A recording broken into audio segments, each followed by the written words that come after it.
Whether you're looking for answers to specific life questions or seeking to become the best version of you possible, welcome to the Mental Breakdown and Psych Reg podcast, where we offer insight, information, and strategies based upon research and years of practice as clinical psychologists. So sit back, have a listen, and get connected with our hosts, Dr. Berney Wilkinson and Dr. Richard Marshall. Welcome back. It's day 3 of our discussion of the Big Five. The Big Five personality traits or traits that we often associate with personality and just our overall way of viewing, interpreting, and seeing the world around us. And today we're going to talk about conscientiousness. So we talked about extraversion, we talked about openness to experience, and today is conscientiousness. The deep breath. It took a little bit longer for you to give me the deep breath today than it did than usual, but that's okay. It's early in the morning. And why do we even fool around with personality? Well, that is a fantastic question, and there's a number of reasons why we think about personality, and one of them is because when we think about personality, what we're really talking about is sort of the model, I like to think of it as the lens through which people sort of see the world, interact with the world around them, and of course, it certainly influences relationships and how they interact with others. Right. As we've been discussing this over the past week or so, having taught personality theory, I always thought of it as personality explains why we do the things, why we act the way we do. Right. Okay. But as we're talking about it here, it's also how we respond to events around us. Right. And that's really what we're talking about with the Big Five. Right. Is how do you respond to the events that occur in your life, in the environment. And so today we're going to talk about conscientiousness, which is sort of a response. Different people respond differently. Right. Conscientiousness is one of those. So these 5, when we talk about the neo-pi, this is sort of the last what other word could be used besides iteration? I'm not sure I like that. It's a little too academic. It's the most recent explanation. Oh, okay. The most recent theory of personality is this neo-pi. Right, the most modern. Right, but it's more about how you respond to environmental events and the people in your environment than it does to explain why you do the things you do. Right. Okay, so. Right. Yeah, and so when we think about conscientiousness, what we're talking about really is the degree of organization, persistence, and just overall goal-directed behavior, like motivation and everything as it relates to goal-directed behavior. Just how aware you are of yourself and what's going on around you. That's right. Normally when you think about conscientiousness, you think about doing the right thing, fulfilling your duty, that sort of thing. But it's much broader than that when we talk about conscientiousness in this context. Right. Because now we're talking about things like grit and determination and perseverance and how much you devote yourself to a project. Not just to duty, but in a much broader sense. Right, as well, and as you're explaining it out, it even includes your environment, so how orderly your environment is and how structured you keep things. Keeping your life together, keeping yourself together. Yes. We talk about kids learning to take care of their schedules, learning to take care of their belongings, learning to know where their shoes are, where their clothes are that they need each day. That's part of conscientiousness. Absolutely. And so let's talk about some of these key attributes that we're talking about associated with conscientiousness. And part of it is competence, how self-efficacious you feel. Oh, that was a good word. That's like a little bit like iteration. I've been learning from you. No. But how effective you feel and how competent you feel at being able to accomplish tasks and being able to take care of the things that you need to take care of. That's right. Right. Then of course there's, as we talked about, sort of the structure and order and overall organization and all of your environment, but not just your environment, but of your life in general. Like, do you know, when you wake up, do you have a routine? Do you have an organizational structure to your morning? I was working with a patient recently, and he was talking about how he's late for school almost every morning.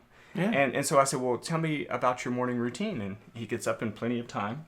And I said, well, what do you do? And he says, well, I get up and have a cup of coffee, and I'll put the TV on and I'll watch the news. And I said, well, how long do you watch the news? He goes, well, until I get bored with it. And then, and then I'll start getting ready. And I'm like, I said, well, might it be that you're late for school because you're spending so much time watching TV and catching up on the news, which, may be important, but, certainly isn't as important as getting to work and school on time. And so he goes, so you think that I should redo my morning schedule? And I said, well, let's talk about that a little bit. But it's that kind of conscientiousness, being able to, and I like to also think about conscientiousness as insight. Right. How aware are you of your own actions, and how your actions influence others people's actions, and how your actions influence the things that work out and maybe don't work out in your life. Right. That's right. So there's also sort of an aspect of, and this kind of goes along with self-discipline. Right. Again, being in control of yourself. And right. That's the part of the conscientiousness in this context that I like, is that self-discipline, self-regulation. You have yourself together. You're organized. We see this all the time with people who are just completely disorganized. Okay, they don't know where things are. They lose their keys. They lose their glasses because their lives are sort of in disarray. They're disorganized. There's no order. There's no structure. We talk to folks all the time about put your keys in your wallet and your purse. Put them in the same place every time. Because if you just lay it down wherever you are, that's when you start losing things, and your life starts to fall apart. So, yeah. And then you have a hard time remembering where you put things, and you lose things, and everything's disorganized. And then we get back to disorganization. That's what happened to me with online banking. It got very disorganized. Yeah. When I had a checkbook, you could keep track of everything to the penny. Okay? Old school. Right, old school, and it worked very well with a checkbook. But when we go to plastic, and especially when we went to online banking, it's not in front of you every time you write a check, so it's a little harder to keep track of things. Yeah. Conscientious. That's true. Yeah. That's true. So now, as was the case, and as is the case with all of these things that we're talking about with personality, there is a spectrum.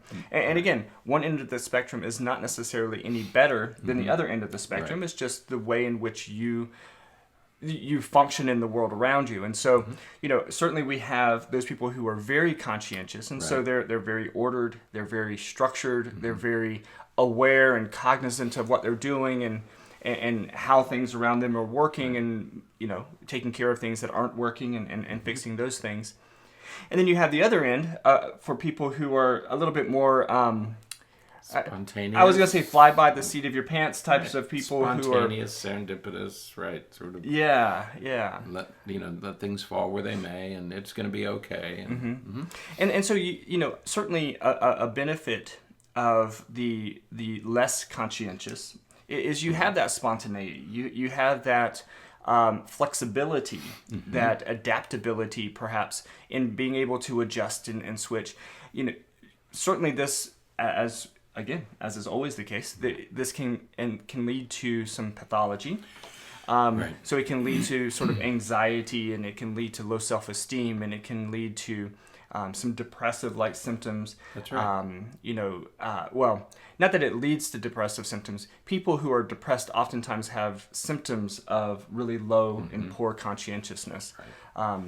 And it seems like ADHD is an example of everything that we talk about. It really is. ADHD is another. As we've been going through this, ADHD is the easiest example for each of these. Yeah. But let's talk about disorganization. And when you talk about people who are at this I don't care end of the spectrum, right. When people say, well, it doesn't bother me.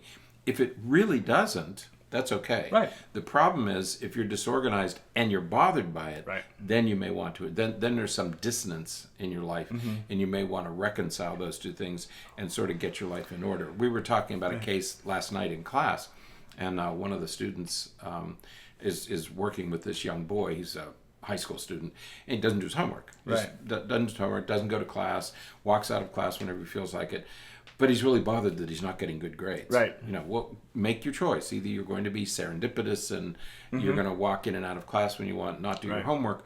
You either don't care about it or you do care about it. Okay? Right. That's the decision you have to make, and get those things aligned. Right. If you're so organized that you hate your life, maybe you ought to loosen up a little bit. Right. So we want to reconcile those. And I wonder, or I would think, perhaps is a better way to say it, that oftentimes when you have those traits and they bother you, it may be that those traits that you're displeased with are actually traits of ADHD or depression or something like that. Right. Because usually, not always, but usually, our personality is just who we are. It's not, you may be displeased with some things that you tend to do, and you can change those things, but oftentimes, again, when you're really displeased with them, it can lead to that psychopathology, that depression, that feeling down and feeling low self-esteem and that kind of thing. Now, back at that other end of the spectrum of being very conscientious, again, the benefits are very ordered, very structured, very organized, very prepared. But again, we could lead to some pathology there, or an extreme version of that would be something like OCD. Right, becomes obsessive. Right. And that inflexibility, the rigidity that you see with some of the anxiety disorders where it just has to be this way, and that inability to adapt and adjust when you need to. Yeah, to the point where it influences your life in negative ways, and you certainly don't want that. Right, absolutely. So again, it can, either end of the spectrum is really okay. It's just, you just have to, it's just important to know where you are and to sort of be cognizant of where you are. And so, as you said, if there's parts of that you would like to adjust or adapt or to address in some way, you can do so by taking the right approach to it. That's right. You don't want to, take an approach of perhaps medication to deal with some of these things if it's personality, because your medication isn't going to really affect that. Medication isn't going to change your personality. Right. So you want to adjust it in a different way by creating new habits and new sort of views of the world and all. Yeah, if you're not happy with where you are on the spectrum, you can always change it a little bit. Right. And change is tough, but it can be done. So, all right. Well, I think that's it for today. Good. Yeah. All right. We'll be back with the next episode on agreeableness. Yes. Agreeableness. I agree. That's exactly what it is. Now we're going to get into a lively discussion. That's going to be a good one. So, but we'll be back. Until then, stay happy, stay healthy, and forget to be afraid.